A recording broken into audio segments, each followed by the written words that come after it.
Inflation, as Wilf broke this morning, has risen to 3.3%. There's also a big impact in the airline industry as well. Lufthansa announced it's cutting 20,000 short-haul flights this summer. They blame the cost of jet fuel for that decision, which has more than doubled, as well as labour disputes it's having with its workforce. Let's discuss all of this with our business and economics correspondent, Paul Kelso. Paul, good morning to you. First of all, recap for us that data that we got for March, the inflation data that crossed moments ago. Yeah, the significance of the March data, it's the first month of the war. The war began, the US-Israeli attacks began on February the 28th, so this is a full month of data that the Office for National Statistics have been able to look at. We know the oil price went up, direct, immediate impact on fuel prices. Petrol and diesel have risen at their highest rate for 3 years. And that's the first bit of inflation that washes up here in the UK. So 3.3% is the consumer price inflation rate for March, driven largely, primarily, according to the ONS, by those fuel prices, because it's so pernicious fuel because it seeps into every corner of the economy. It's not just that we feel it when we fill up our vehicles, if you are a car owner, but pretty much everything we buy, every physical good in the economy moves by road. Haulage fees have risen enormously as a consequence. There's a pretty direct feed through to the inflation numbers. Also see food inflation on the up.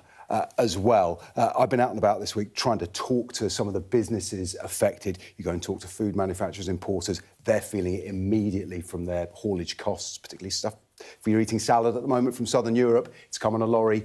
That's got £1,000 more expensive. Also into a steelworks in Cardiff. And this perhaps speaks to the next phase of the inflation story, because their costs are electricity and gas, all of which have gone up. But for the moment, aren't quite seeing in these numbers, but I talked to the boss there about what he's seeing in his costs and what might happen next. Energy prices have risen substantially. So you've got electricity alone, which is roughly 30% higher than what we originally forecasted. We've got gas, which is nearly 60% higher than what was originally forecasted at the beginning of the year. We will absorb as much as we can. For a short conflict in the Middle East, we would have absorbed the cost. Energy prices, petrochemical industries, they're all seeing the ramification of it. And yes, costs are increasing. Unfortunately, as much as we don't want to pass costs on, there will be some element of cost increase. I guess, Paul, that's the kind of key, isn't it? That this could just be the beginning of a much deeper trend. And I just want to bring in what's happening with airlines as well, because we've seen this news through from Lufthansa.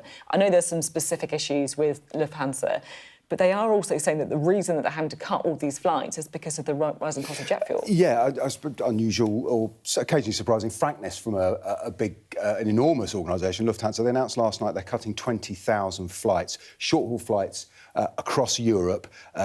They say this is only going to cut 1% of seat capacity, and they're looking, by the sounds of it, to protect their summer schedules, to not spook holiday makers and protect that. But they're very directly linked. 20,000 flights, that's 40,000 tonnes of jet fuel, and the price has doubled. They spell it out in their statement. And this will be, one suspects, the first of many similar announcements if the Strait of Hormuz remains blocked, and if the supply of oil to refineries that produce jet fuel remains choked off.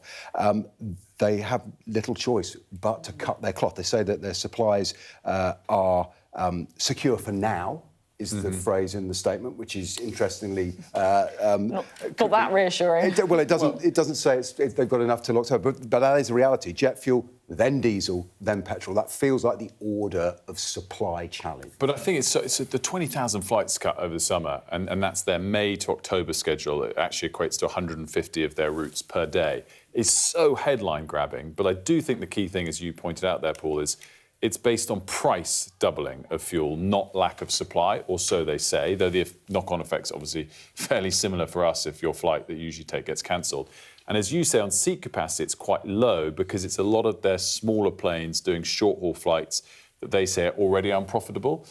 So that's the fact. But as you say, there could be many more. And on the note of that, just remind people, we spoke to Michael O'Leary, the Ryanair CEO, a few weeks ago, and he was talking then about when, if the war continued, it would actually affect supply of their jet fuel, not just costs.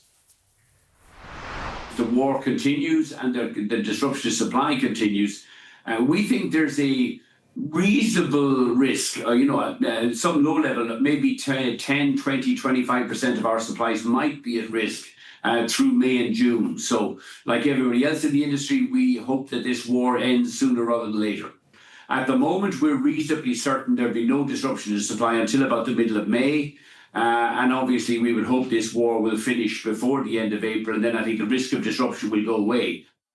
So interesting, he's talking about 20% of supply of jet fuel in Europe being, threatened for the months of May and June if it continues through April. That was on the 31st of March, and now obviously it's what is the date today? The 20th or something? 22nd. 22nd. Breaking news.